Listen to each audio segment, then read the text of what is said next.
just gonna walk and talk in chat. Make it look like it's important.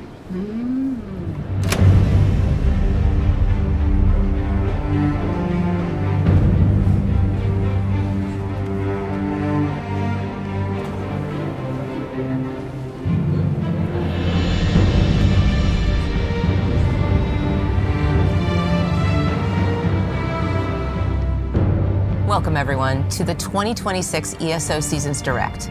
I'm Susan Kath, and this is Nick Giacomini, and we are happy to be here with you today. A few months ago, we introduced everyone to Seasons.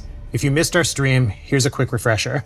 Seasons are roughly 90-day windows that give us space to focus on what you've been asking for, like meaningful updates to combat, systems, and rewards, while still delivering the rich stories and exploration that make ESO feel like home. We want to make sure there's always something new and exciting happening in Tamriel. All seasonal content is free for anyone who owns the game. No gates or barriers, just hop in and play. Since we first talked about all of this in January, we've already introduced some of the changes with an update earlier this month. Things like the first round of player experience improvements, updates to the Dragon Knight class visuals, and more. And with today's show, we're going to go deeper in the details on Seasons 0, 1, and 2, our 2026 seasons, and some of our developers will be joining us to speak to these changes in greater detail. But as we said earlier this year, we very much want to shape the future of ESO with more community collaboration. And so we're very pleased to welcome some special community guests today to join us in roundtable discussions with our team. That collaboration is a big part of why this year feels so different. In addition to the many improvements that we just launched, with more coming throughout the year, your feedback has shaped this year's features, like solo dungeons and our first version of challenge difficulty. And we're pushing boundaries with new experimental offerings that expand ESO in ways you haven't seen before, like the Night Market, our new action-packed group zone that's coming in Season 0. We want to be more transparent with the community on what we're building, how we're thinking about things, and how we're using your feedback to build our Tamriel together. But now let's start the show, and we'll turn it over to Kira, Finn, and Wheeler to shed more light on the contents of Season 0.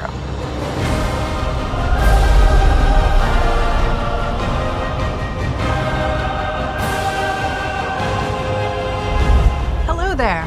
I'm Kira Ross-Schlitt, lead of the Player Experience Improvements team. And I'm Mike Finnegan, Associate Design Director for ESO. And on behalf of the team here at ZOS, we want to welcome you all to Season 0. Season 0 is our first look at an evolving ESO experience. It brings a ton of quality of life updates based on your feedback and new types of content. Speaking of which, let's begin with the Night Market. This is a new type of experience called an event zone, available for 7 weeks during Season 0. We have plans to bring it back later in the year and, depending on its reception, maybe added permanently. It's encounter heavy with an emphasis on group play, but don't let that deter you from checking it out. Joining a group isn't required, so it's easy to hop in and play. The zone features multiple districts with unique aesthetics and many different types of activities. Calamitous world bosses, wandering trial level bosses, daring races, discoverable quests, unique relics to unlock, and a lot more. So the Night Market is a section of Fargrave, the Daedric realm, which opens and closes at the whims of magic beyond anyone's understanding. It's inaccessible when the market is closed, but when it opens, mortals and Daedra alike flock to the new districts in the hopes of scouring and finding new objects and items. Unique to the Night Market are factions. We have 3 NPC factions, and you will need to pick one to serve. Work together with your friends or other heroes to bring victory via quests and activities in the event zone. Rewards will be dished out to each faction based on performance.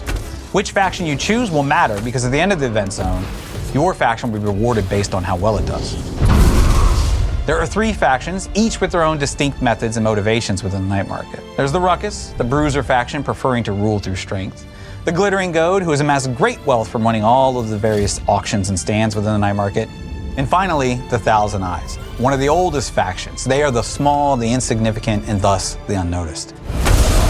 Each of the factions is competing with each other, and none are above using mortals to do their bidding. There are 3 districts within the Night Market, each with a distinct look, as well as a central hub called the Starlit Plaza. Each district has an associated relic that, once unlocked, will allow you to explore more and reach places previously forbidden. The districts are run by deadly creatures called Gilded, and are only reachable once the relic for that district has been uncovered. There are many rewards in the night market, spanning from temporary power gains to permanent cosmetics and unlocks. There's an awesome new house called the Knight's Den, which will be unlocked for free once players complete the initial quest. It has an entrance directly to the night market and new features inside. It's the perfect place to show off all your hard-earned loot. And that's not all. We have more rewards available for players that put their skills to work in the night market. While the night market is available for a limited time, it will come back with new twists in the future. And we can't wait for you all to play and let us know what you like and what we should tweak for future iterations. Well, this bruiser is ready to swear allegiance to the ruckus. 1,000 Eyes is going to take you down. Oh, we'll see. But as Finn mentioned earlier about tweaking and improving the player experience, the new player experience team is hard at work to improve your time in Tamriel. We want everyone from vets to first-timers to have an amazing time adventuring, exploring, and more. These quality of life updates are part of our mission to work with you, our players, to co-create your perfect ESO. Let's take a moment to review just some of what went live with Update 49. But first, why did we make these changes? We've heard your feedback and we agree. We need to not let outdated systems and bugs get in the way of the fun. Your time is valuable, so our first pass was to reduce unnecessary grind and friction that can bog down the experience. For example, we've tripled the efficacy of stable master training, so now you can do that 3 times as fast. We've reduced by nearly half the cost to upgrade both bag and bank. It's also critical for us to bring the game up to modern standards. Things like being able to respec for free in the menus, upgrade your bag in the UI, improve zone guide tracking, and our first change coming from last year's Guild Summit. You can now easily rep your guild without a tabard.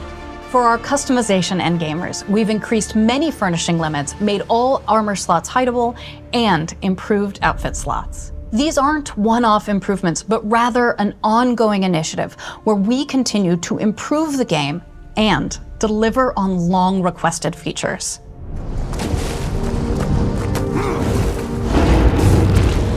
Speaking of new features, challenge difficulty, previously referred to as overland difficulty, is one of our most requested features by players.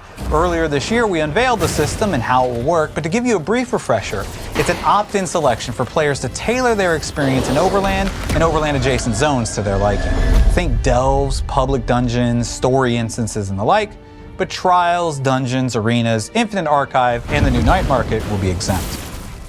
You select one of 4 difficulties and will take increased damage and do reduced damage to monsters while gaining increased experience and gold based on your selection. As we mentioned, the system is built to be able to add to it in the future. This could take the form of new monster abilities, achievements, golden pursuits, in addition to increased or unique rewards. The system is completely opt-in, so no one will be forced into choosing a difficulty they don't want, and it will not affect the players you see and group with, as each choice is character specific. We're very excited to see players get their hands on this, test it out, put it through its paces, and give us feedback so we can see how best to tweak and adjust it in the future. You'll see it in-game on June 8th during Season 0. We have some great updates surrounding combat and PvP that will release with Season 0 and future seasons. We'll leave it to our combat pro, Brian Wheeler, to share the details. Thanks, Kira and Finn. I'm happy to be here today talking about all things combat and PvP for Season 0 and beyond. In 2025, we started a massive PvP journey together, codenamed Vengeance. Thanks to everyone who's been participating and providing feedback for that. The Vengeance test campaign was a special rule set for Cyrodiil PvP with altered versions of abilities and character templates that reduce the stress on the server, allowing truly large-scale battles with a smooth connection and minimal lag. This also lowers the barrier for many players getting into PvP by giving everybody equal footing with their abilities and their stats. Vengeance is an ever-evolving campaign and will be adding new perks and additional skill lines or altering abilities within the campaign. During Season 0, we plan to have one more test for Vengeance addressing feedback about healing versus damage. We know larger battles in Vengeance can really hinge on whether you have more healing or more damage, which can lead to some prolonged battles where there doesn't seem to be a clear winner. We'll be trying out a few things with damage caps on area abilities and seeing how that plays out on the battlefield, but also on the server. On the tail end of Season 0, there will be a new reward system for players who participate in Cyrodiil, Imperial City, and Battlegrounds. We're calling this Veterancy, and its progression is keyed off alliance points and experience earned in those areas. As you level up in Veterancy, you'll earn new titles, perks, unique weapon and armor visuals, and a few skill styles you won't get anywhere else in ESO. This really gives our PvP players a new progression path and a badge of honor, something our PvP veterans can proudly show off. The rewards will be updated every 6 months, and some will carry over from season to season, giving you a chance to earn them in case you missed that initial drop. We invite everyone to see what's happening on the PvP side of things. Climb the ranks and receive some unique rewards. Also, last year we asked about your feedback on ESO's classes, including pain points and overall thoughts on class identity. As part of our efforts to address that feedback and improve the overall look, feel, and balance of combat throughout 2026, all classes will receive updates that will round out and modernize them in relation to the current state of the game.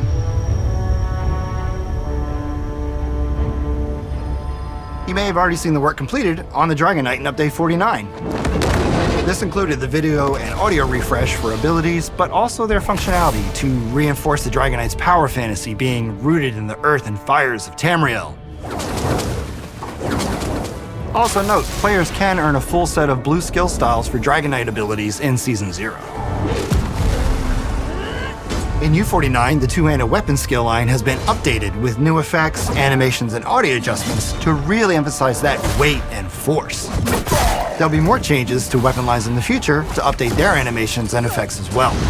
We're also looking into reinforcing the power and capabilities for those who don't dip into subclassing by introducing a new class mastery skill line for each class, with a few passives that increase your capabilities in various roles like tanking, support, and damage. We'll be releasing more information about this as we go through the development of these new class skill lines. We'll have more updates for combat and PvP as we share details on future seasons. In the meantime, keep the feedback coming, and I'll see you on the battlefield. Back to Kira and Finn. Now that we've gone deep into features, let's talk about in-game events happening during Season 0. We'll kick things off with our Anniversary Jubilee event. This will lead into the launch of the night market. Then, to round things out, we will be bringing back the Zeal of Zenithar event. We've been working to find a balance with having our regular events, new ones, and refreshing the ones that exist to keep the game exciting and rewarding throughout. There's lots coming in Season 0. Did we mention that the launch was imminent? We'll see you all in Tamriel for our very first season very soon. Let's turn it over to Jason Barnes. Bye for now. Bye for now. But together. But together. But together. But together. Bye for now. Hey everyone, I'm Jason Barnes, Associate Design Director on the Elder Scrolls Online, and today I'm really excited to walk you through the new content that's coming with Season 1. The team's been really hard at work on a bunch of things that we can finally talk about in more detail, which really feels great. With the new season model, the content team is still focused on what we do best. It's stories with depth, interesting and beautiful areas to explore, and just more moments where you get to make choices and really mold the story to your character. But we're also taking a familiar type of content and giving it a new twist and adding even more new activities out in the world. The goal is really simple.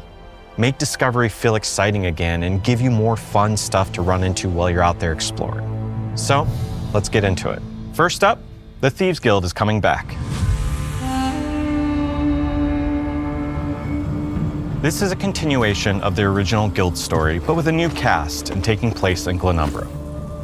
You'll be teaming up with Quinn from the original Thieves Guild story as they try to expand into Daggerfall itself.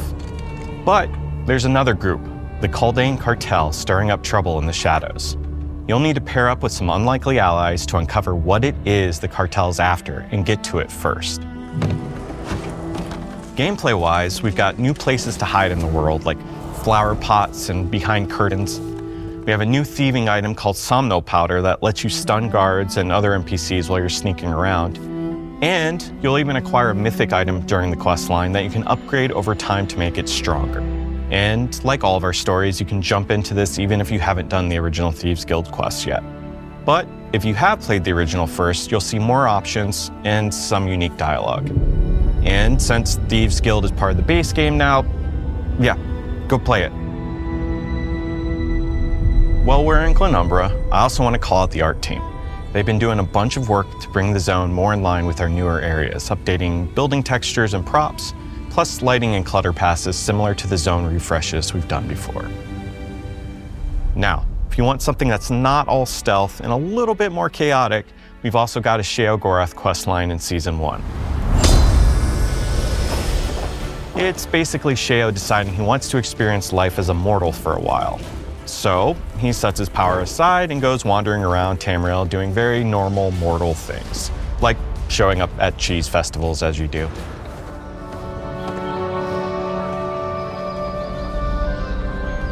And of course, it turns into complete chaos.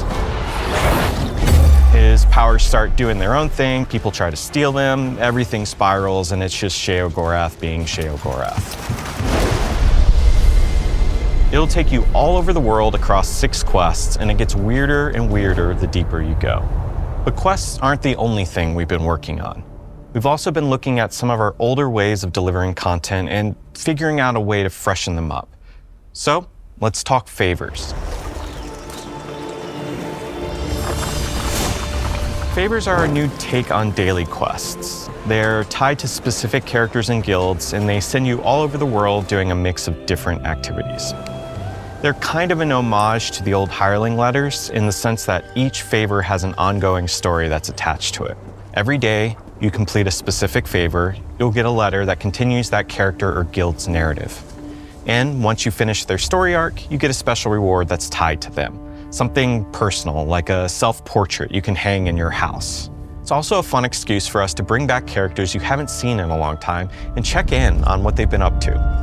People like Tellinger the Artificer, Holgren One-Eye, and lots of others. And then there's something totally new. Rumors. Think of rumors as optional narrative scavenger hunts hidden out in the world. You'll find a rumor, get a set of clues, and then it's on you to follow the trail and figure out what's really going on. To help, there's going to be a new rumor section in your journal where you can track the clues you've collected and reference them as you go along. But it's old school in the best way possible. There's no UI telling you exactly where to go or who to talk to. You get the goal, you get the clues, and then you go solve it. It honestly feels a bit like classic Morrowind questing from Test 3. You're using your brain to figure things out, or search engines and wikis once those come out for those who just want to get things done, and that's fine too.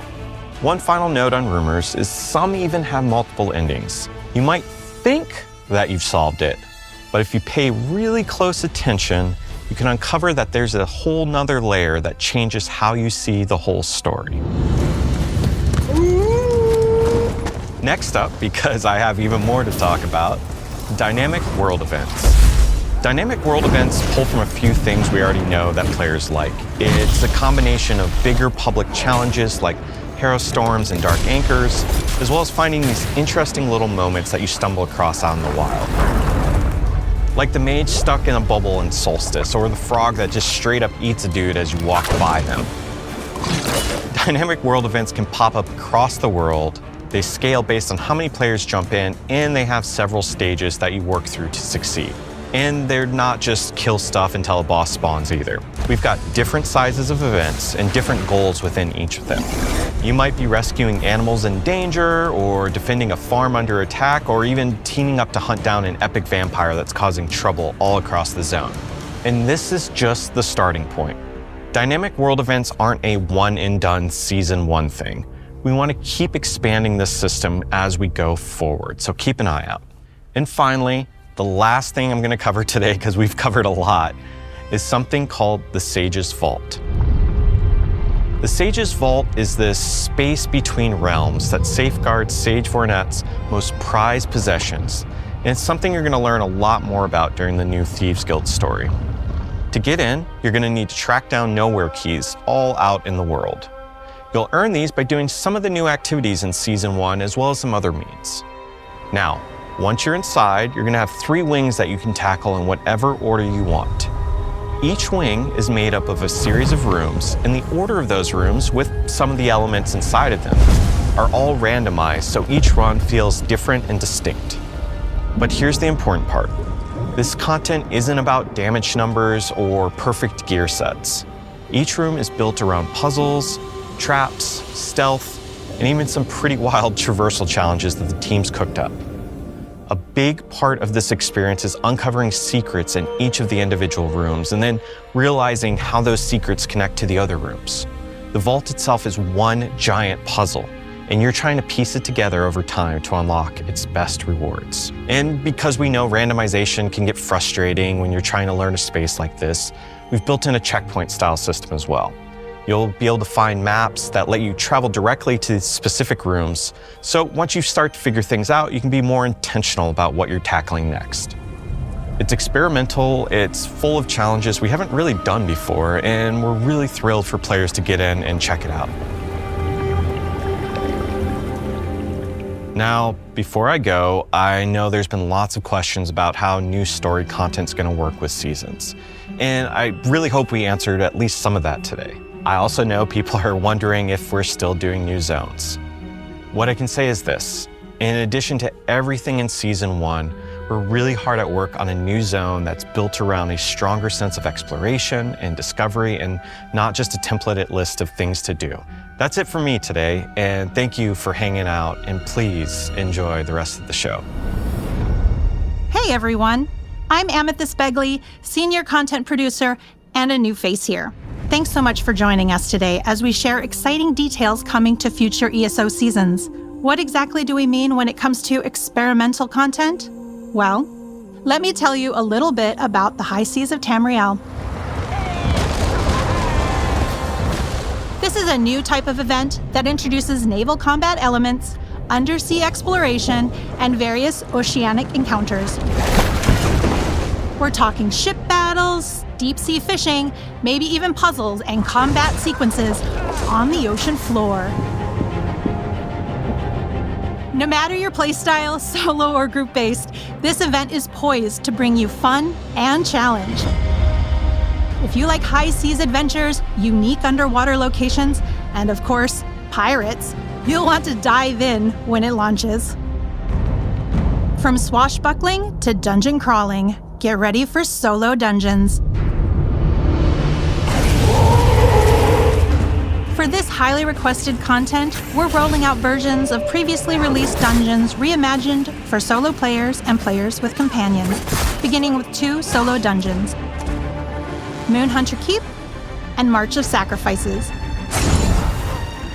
You said you'd love to experience the story of dungeons without a rush pace that often accompanies group play.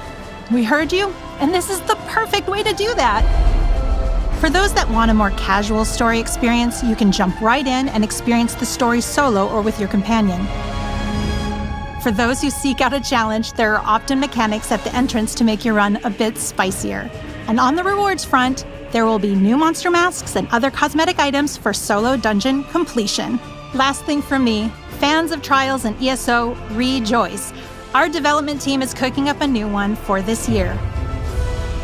Crimson Velt, our first base game trial in 12 years, is set in a section of Hircine's hunting grounds. It's the familiar gameplay you've come to love with ESO Trials, but also some new wrinkles to challenge folks. Hard mode base pop. That's right, we heard your feedback and are incorporating this feature into Crimson Velt. Stay tuned to the ESO website and social channels for updates and more details on everything coming soon. And with that, we're almost at the end of the show, but we have a couple last things we want to talk about. First off, later this year, ESO will be launching on PC Game Pass and Xbox Play Anywhere. So if you're a PC or a handheld player, you'll have a new way available to explore Tamriel.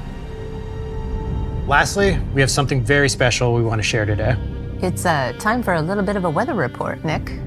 So later this year, you can expect storms to gather across some of the coldest, most wintry regions of Tamriel, and to continue wreaking havoc well into early 2027. And where, you might ask? Blizzards are known to appear in at least one familiar corner of Tamriel. Many of you picked up on the hint in our January reveal, and guessed right. These disturbances will sweep through portions of Skyrim and ESO. You'll discover exactly what these storms are building towards as we explore an iconic region never before explored in ESO. So prepare yourself for what's coming in our first season of 2027. Skyrim season in ESO. I'm incredibly excited for this, not just for the location, but for our first ever excursion zone and the team's new take on what a zone can be. And with that, we're wrapping up this year's ESO Seasons Direct. A very special thanks to all of you who've joined us today and for being part of this community. Let's build our Tamriel together.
Hi everyone, and welcome to our first roundtable discussion. We'd like to take some time to sit down with some of our developers that have been hard at work bringing everything to life. Today, we're going to be focused on diving into the motivation, the inspiration, and the passion behind everything you just heard about. ESO is nothing without our players. So we brought in some amazing guests to represent our community and take part in the conversation today. I am pleased to be joined by the following team members and close friends of mine. We have Jason Barnes, Mike Finnegan, and of course the one and only Mrs. Ninetails. We'll begin our discussion around the studio's motivation to build experimental content. What that is exactly, why we think it's the right move, and how the community's feedback will be critical. After that, I'll throw it over to Just Folsom, who will have some additional chats surrounding the player experience improvements, as well as combat and class updates. So we have a lot to get through. We're going to jump right in. Let's start by just talking about experimental content. Finn, how would you define experimental in this case? So in essence, experimental content is content where we need new tech or new techniques. Night Market's a really good example of that while the structure of a zone is kind of known, this is way different. It's a lot bigger. There's a whole favor system on the back end, how we spawn up the skirmishes, the whole UI aspect. So that all needed kind of new tech. And sometimes it's also taking tech that we have and techniques that we have and then packaging it in a new way. So dungeons, we've been doing dungeons for 13 years. We know exactly how to do dungeons. How do we take that experience, learn from it, and then make it for solo players? With the content team, it's kind of similar. You know, we've been doing a certain type of content and quests for a lot of years, and it worked great for many, many years, but it kind of became predictable. And so we were like, well, when we want to change it up and experiment, like how do we do that? And I think the first thing is kind of stepping away from the rules a little bit and saying, this is what we know we can do. What if we do some of that, but also take some of that time just to step off into another direction, maybe throw some ideas at the wall, see what maybe fits the theme, and go from there. And so for experimental for us is really just stepping outside of our safe zone a little bit and try new things like rumors, where, you know, it's not quest content. I like to call it narrative treasure hunts in the world, and you have to kind of figure out how that all works. But we also have the vault, which is totally from the ground up. I call it like the fun maze. Every room has some unique type of gameplay that you go through, and there's tons of secrets that you have to kind of uncover as you go through it as well. So that's kind of what we mean when we say that. It's nice to hear kind of your perspective on what experimental content is, because I can guarantee that what you guys kind of define it as, the community probably sees that very differently. I think maybe it's going to help quell some, you know, potential miscommunication or expectations of, you know, when you say we're getting experimental, that may mean something different to us. So I appreciate that kind of definition to hopefully, like I said, quell some of that. There's another definition of experimental too, is when we're putting something out to the community, we want to see, you know, how they react. And that's experimental in its own right, of saying, hey, this is something brand new that we've never done before, and let's put this out there and see the feedback and the reaction that we get. And if you like it, awesome. And if you don't, then we'll look at why you don't and see if we can do it, or we say, hey, okay, this didn't land.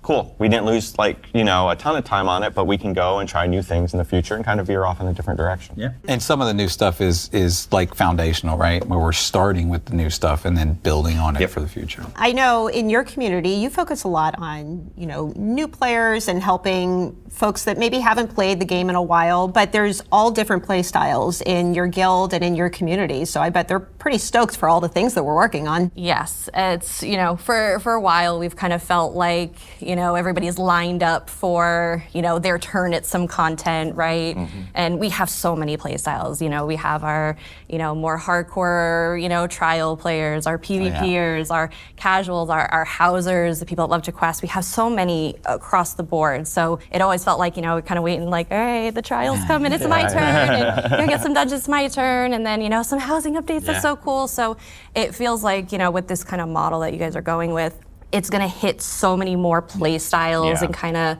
you know, roll out so that we don't feel like we're kind of waiting in line for things, and it's really going to, you know, hit broader on the community than it kind of has in the past. Before we sort of had to hold things, and we were beholden to, you know, the chapter release and certain beats for things to go out, but now we can just kind of release it when it's ready, which is really cool. Talking about this wide range of content, how do you think all this is going to resonate with the community? You know, we're super hopeful because we're sticking with what we know, right? Like narrative and storytelling, that's always the heartbeat, of a lot of, like, especially like a lot of people play ESO and they play it solo, right? They play it like a single player game. Mm-hmm. We're never going to get away from that.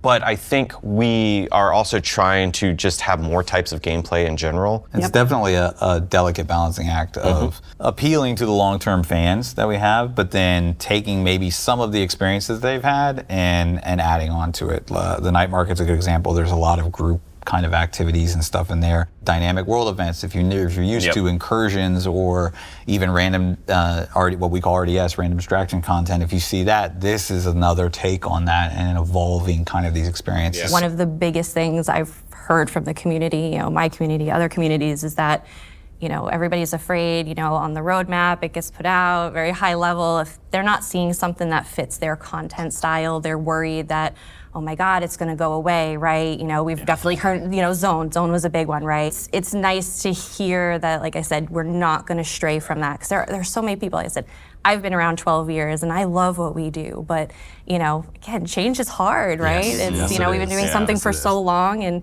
you know, everybody wants to still feel at home here. Yeah. You know, we're gonna be changing some things, but we're still making an Elder Scrolls game, right? Like, we're still gonna be telling stories, and to your point earlier, like, stories is part of our DNA, and that's what we do. One of the things is we've committed to moving the timeline forward. Yeah, that's huge. And so now we can, like, do long-term planning on that type of stuff and like build out huge storylines. And I used to joke, it was like whenever we would release a new chapter, since everything had to take place at the same time, it's basically like writing chapter 1 through 3 of a new book and then go into a next book. So I was just gonna say, it actually is design-wise, it helps us a little bit that we don't have to, like, okay, well, if this happens here and that happened there, then how does this happen and stuff. It's solving puzzles of our own making. After 10 plus years of content, Yeah. becomes a very intricate and complex cube of like storytelling. And it's like, oh yeah, I met this character here, but I don't know if I remember them from here. And so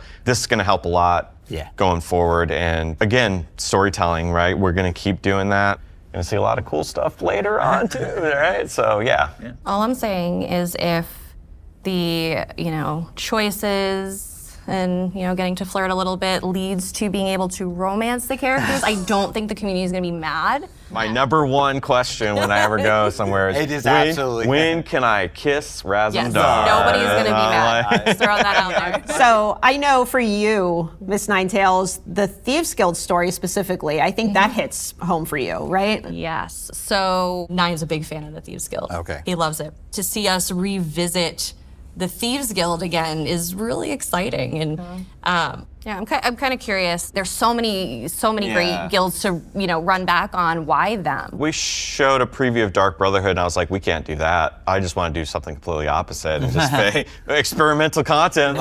Fake it. No, I think Thieves Guild has always resonated with the player base. It's also kind of an interesting thing where if you play Dark Brotherhood, it's like, okay, you're a killer, like you're a very specific type of player. Thieves Guild is a little bit more neutral. Like you can be a gray thief, right? And I think it just has a little bit of more appeal to that. And not to say that we won't touch things with like Dark Brotherhood and stuff in the future, but just talking through it and going back and being able to kind of continue that story even.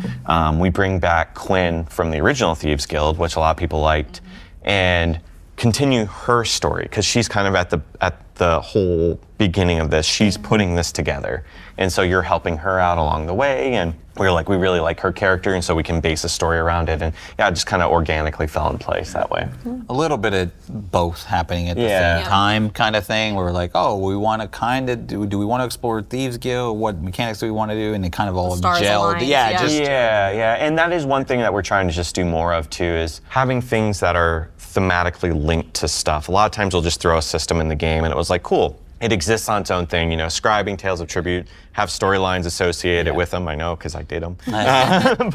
But they didn't necessarily feel linked to what you were doing. Yeah. So with this, it's like, oh, you learn about a lot of these things. You're introduced to some of these mechanics and systems during the storyline, and trying to do more of that too.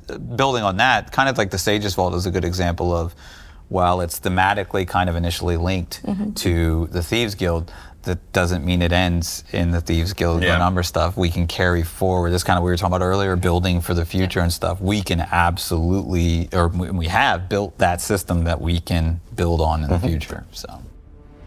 Jason, I'm glad you mentioned something about feedback, because on that topic, I know you both, Jason and Finn, spend a lot of time receiving feedback and reading through a lot of feedback. So how do you take all of that back to the teams? Like, what is that process like? I've always said that there's a nugget of truth in feedback, and kind of all of the feedback we get, whether we get it abrasively, whether we get it nicely, but in boiling down to kind of get to the heart of that. And I think Solo Dungeons is a really good example of that, because we've gotten a lot of feedback over the years where players are like, I want to experience dungeons, but I go in there and somebody rushes through it and I don't get to hear what the NPCs are saying or anything like that. So the feedback has been, we want some way or some incentive to kind of experience these stories, like maybe to slow people down or something. Right. And what does it boil down to? It really boils down to, I want to experience a story. And that's kind of how Solo Dungeons were born. It was like, okay, well, they want to experience the story in here, and how can we do that? What if we make these dungeons solo? So there is no distractions, there is no other people there. That's the controllable kind of variable that we have in there. So when you go into Solo Dungeons, you're gonna be able to choose kind of different levels of difficulty. There's gonna be all kinds of new rewards. You're actually not gonna get the same rewards as you would in a normal dungeon, because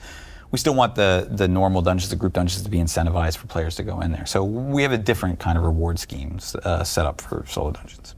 Coming at it from a community point of view, what guidance do you have for us just to ensure that we're listening and we're kind of implementing this stuff in the best way possible? Yeah, so I've gotten to spend some time with you guys being down here, and we've had a lot of conversations. I think we're on the same page that, communication is definitely a big hurdle. You guys read everything, yes, right? But from a community's perspective, there's no response there, right? So are they reading it because we're not getting that kind of like validation of like we hear you, we see you, we validate your feelings.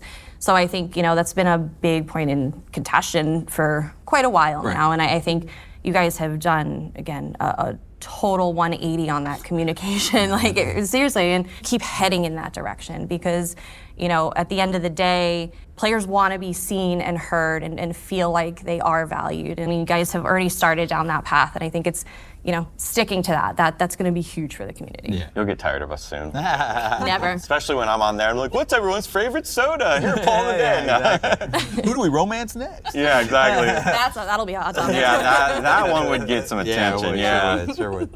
We've been talking about doing another guild summit sometime this year, maybe even doing some more focus summits, like a housing summit or something. So those kind of sub-communities can sit down with the teams and just have a dialogue directly. I mean, romance summit. What NPCs do we want? I have a line out the door. Yeah, we got this. I really do feel like that between our studio and the community, we really inspire one another through the feedback and the discussions and the creations that get made.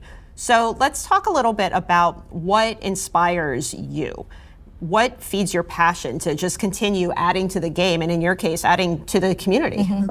Yeah, so for me personally, we've been in the community for 12 years. ESO has been such a massive part of our lives, right? Like, it is so ingrained in our household. Something that Nine and I recently kind of ventured out on is we're actually starting a nonprofit. And we realized that, within our community, there's a lot of isolation, right? Gaming, you're online, it's anonymous. You kind of get walled off in your own area. And we saw that as an opportunity to try and, bring people out to kind of get the community together. And we're starting a nonprofit that was completely inspired by ESO to start and bring these fantasy experiences to conventions for people to, come out, meet other members of the community. We really wanted to bring everybody's love for ESO and connect people that way. And, we'd love to, expand to other worlds. But at the end of the day, ESO's the content that started it. And we did it for the first time last year at GCX, and we got such an overwhelmingly positive reception to it. I know you guys mentioned you even heard about it. Oh, and, absolutely. It's gone beyond just stream for us. Yeah. It's kind of like the lifeblood of what we do, and seeing player feedback and stuff. Feedback that we got from people at the tavern, for instance, in live, in person and stuff about what about rewarding golden experience, and it's like, okay, that gave us a nugget to kind of explore and see if that would kind of move the needle, and that kind of gets the process going and stuff. So yeah, a lot of that feedback is directly related to features that we're putting in the game. I mean, going to the tavern, some of the... I love it every year. That whole event in Germany is just so fun. And, the amount of guilds and community members that come out to that and just are enjoying themselves. If you get a chance to go, it's amazing. It's amazing. It's funny because you go to an event like that and there's times where you just kind of stand back. It hits you and you're just like, holy crap, our team helped build this. This is something it's something we've put years and years of our life into, and to see this and just, it's very overwhelming. And when you get back, you want to share that feeling with the team because it is so inspiring, and it just gets you all fueled up and ready to go. It reinvigorates. And it's not only that, it's also we say the tavern and we go there and it's great and we're able to talk to community and stuff, but to see all the people that come there not to talk to us, for a lot of people at the tavern in particular, that's their once a year guild meetup. And they come from all over the world even to meet up with their fellow guild mates, and they all grab a table and they're able to hang out for the weekend and stuff. And to see that, yes, talking to the players is fantastic. We love to do that. But then to also see people just enjoying their guilds together is just fantastic. Yeah, and it's very reinvigorating to be able to kind of see that and experience that. I don't think you guys realize sometimes what kind of impact you've had. And like I said, I look back again, 12 years of my life. I said, this is 2 weeks short of, me being with my husband. This is the longest thing I've ever done in my life. And out of this, I've gotten my best friends, I've gotten my family. I'm gonna be going to my second wedding for guild members. I don't think you guys realize how much you really do impact, without sounding too, cheesy, but kumbaya. Yeah, right. Where's the tissue? Yeah, but like I said, you guys did that. No. If it weren't for you, it wouldn't exist and we wouldn't have that. So, Yeah, that's my sappy, you know.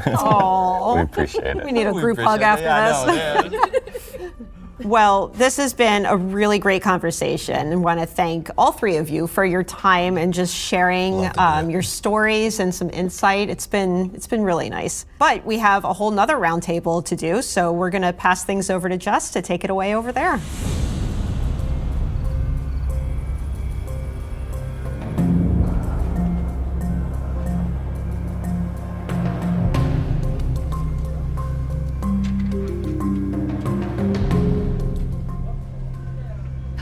So let's keep the discussion going with my good friends from the ESO dev team and one of our ESO creators.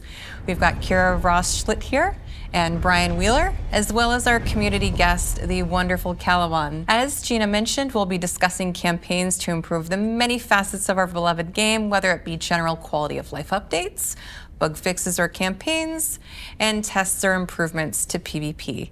It is incredibly important to us to continue to evolve ESO and deliver the very best experiences for everyone. So without further ado, let's get into it.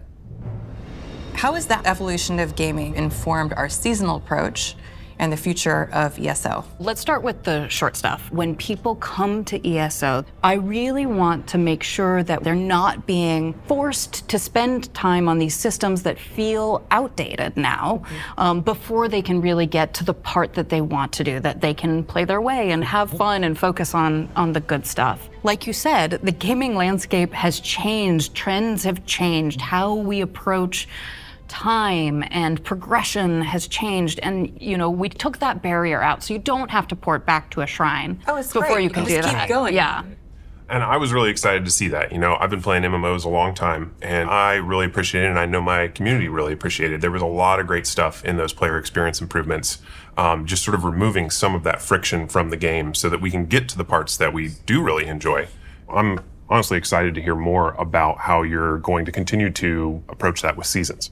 We're really trying to make sure that we're respecting your time, not just in one particular area of the game. Like, it's going to be holistic that we're looking at your time spent. And again, with the progression system for PvP, that's just one of them that we're working on. I love hearing that too, right? So regardless of what type of PvP that I like to participate in, whether it's Battlegrounds or Cyrodiil, whether it's Vengeance or Greyhost, I can still work towards this system. Yeah, it's gonna be fun. I mean, you saw a sneak peek today. Yeah, I did. And I'm excited. It looks real cool, and I think it's been a long time coming as well, right? Yeah, I'm absolutely jazzed about it too. And like hearing everybody from the studio, like, yeah, let's go, let's get some more stuff in there. Like, starting with Vengeance last year, and everybody on board with it has been great, and the team's been all about it. So it's been a lot of fun. Well, I'm a sucker for collectibles. So, there you go. You'll get me back into Cyrodiil as soon as there's something new to collect. So.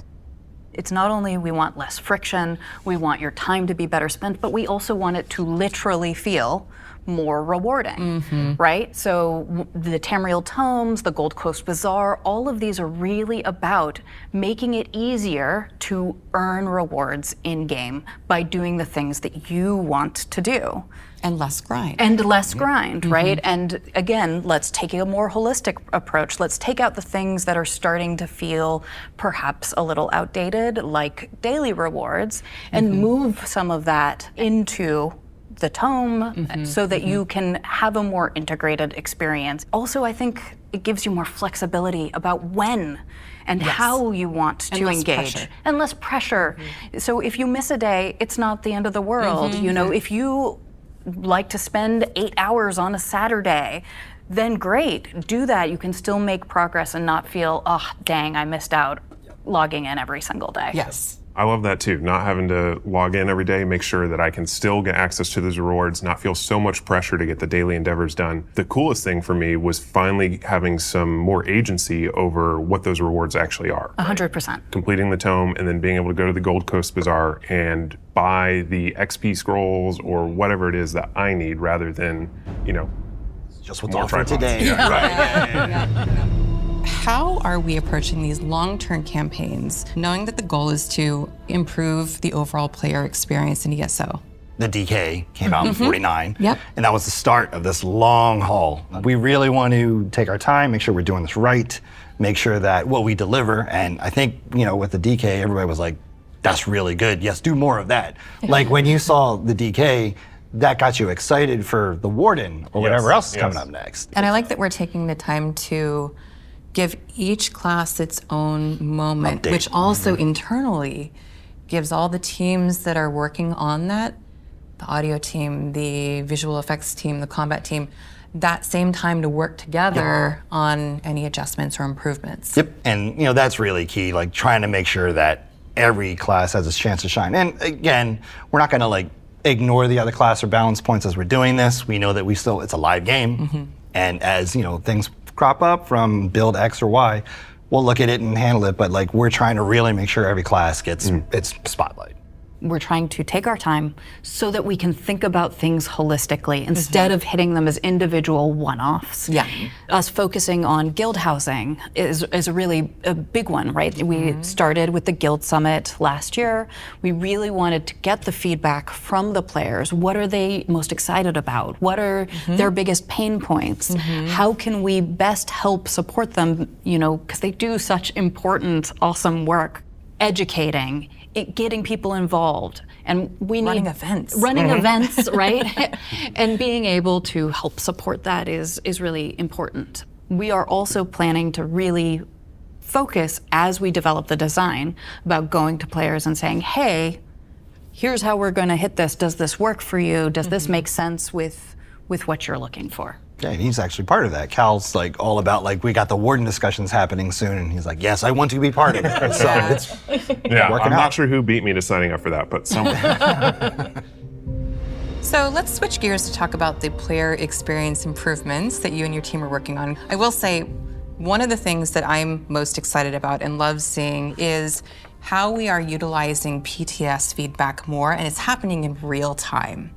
So I have a good example of that. With Update 49 PTS, we announced the housing furnishing limit increasing, and players were very excited to hear about that. But they asked a question that we hadn't thought about, and they said, with the furnishing cap increases, and you asked this too, Kalma. I did. What about the player cap increase for visitors in housing? Because they expected that to go with the furnishing increase. Makes sense. So we said, Kira, what do you think? Is this something that we could make happen? We have the ability to now even consider these things, right? We're not quite on this treadmill the same way anymore, and we have a team who's looking at these things. And so I, called all the experts and I said, what's the risk here?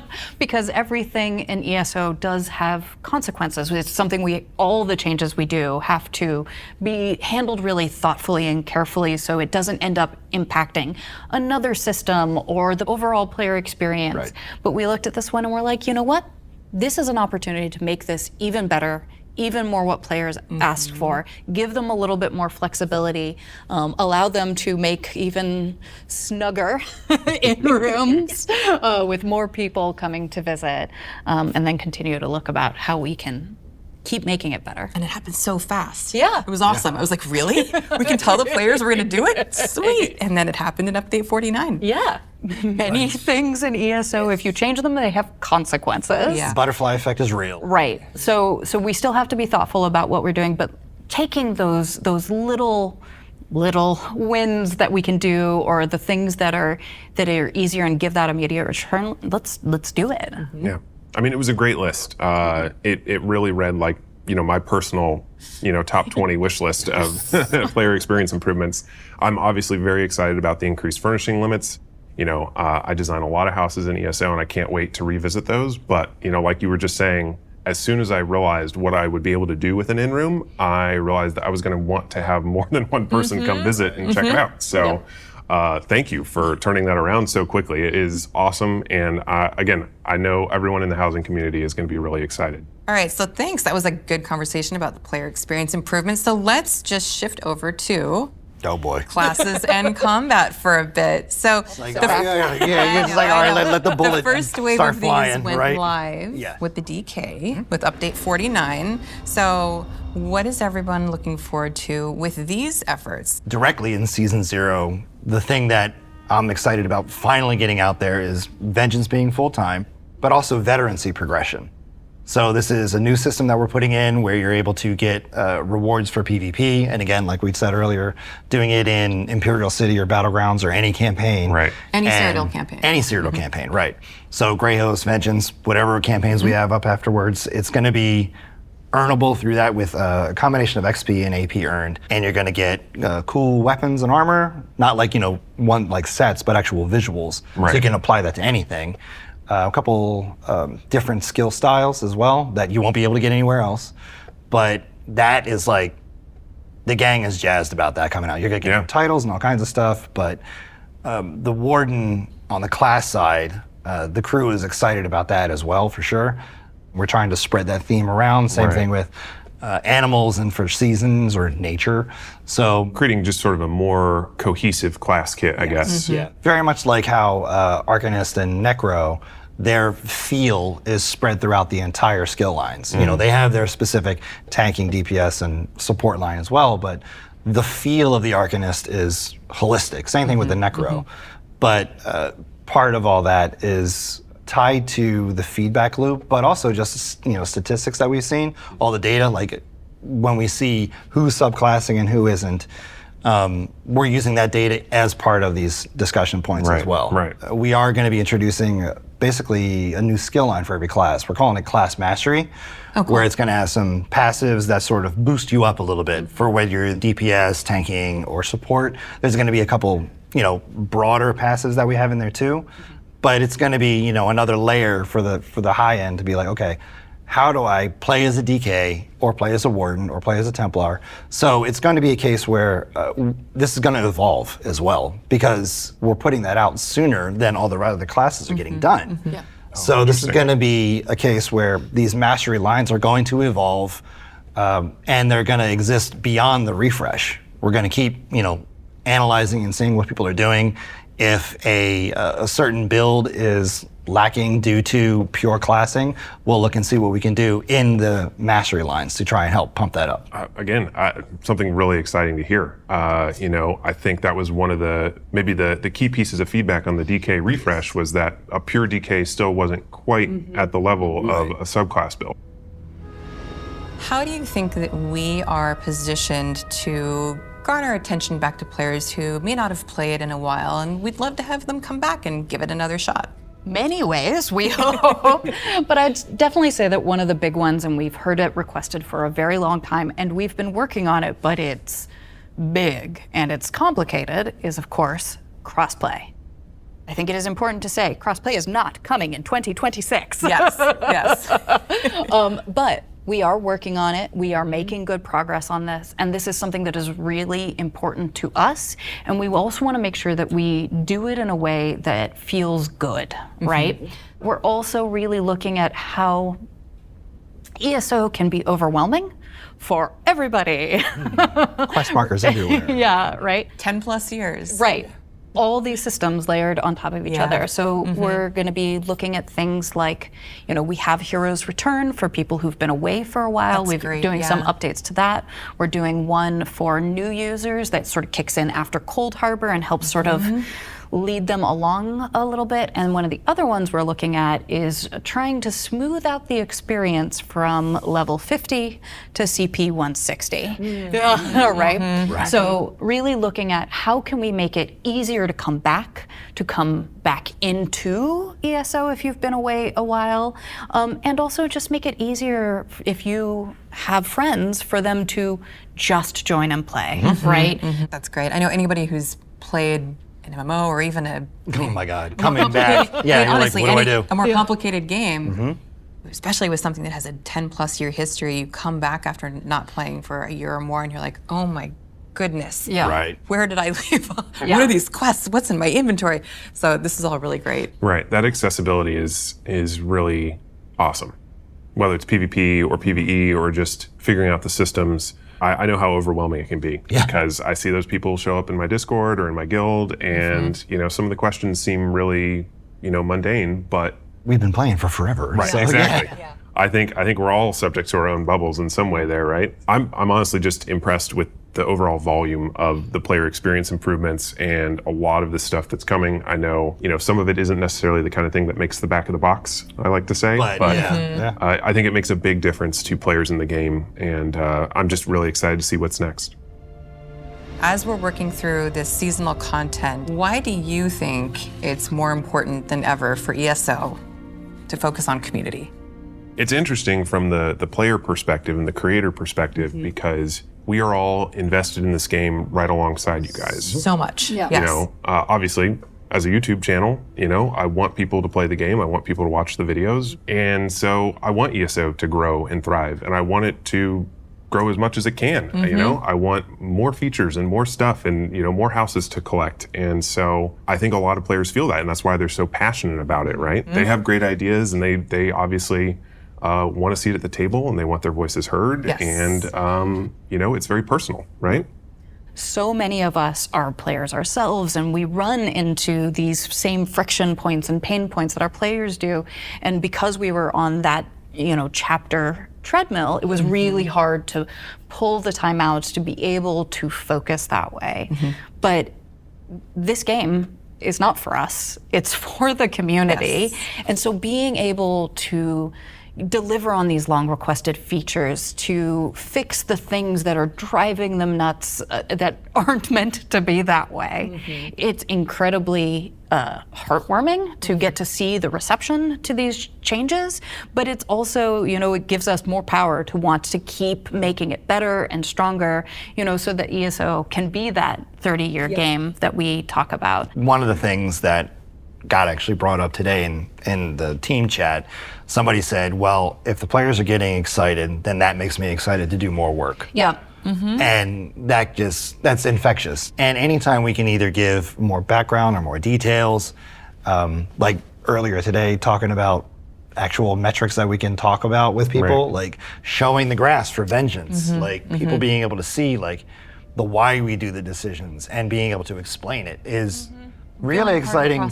Oh my God, it's really exciting to be able to bridge that gap as opposed to just being, well, we did it. And people are like, well, why did you do it? And then we can explain it more, and I think that's really cool. Don't leave me to my own device. Don't leave me to my own devices. All right, well, I think that is a wrap. So Brian, Calamon, and Kira, thank you so much for joining and taking the time to chat today. It's been a pleasure talking with you all, and we hope you all enjoyed this and have a great evening. We will see you in Tamriel. Why did I say have a great evening? Because it's dark outside. I know.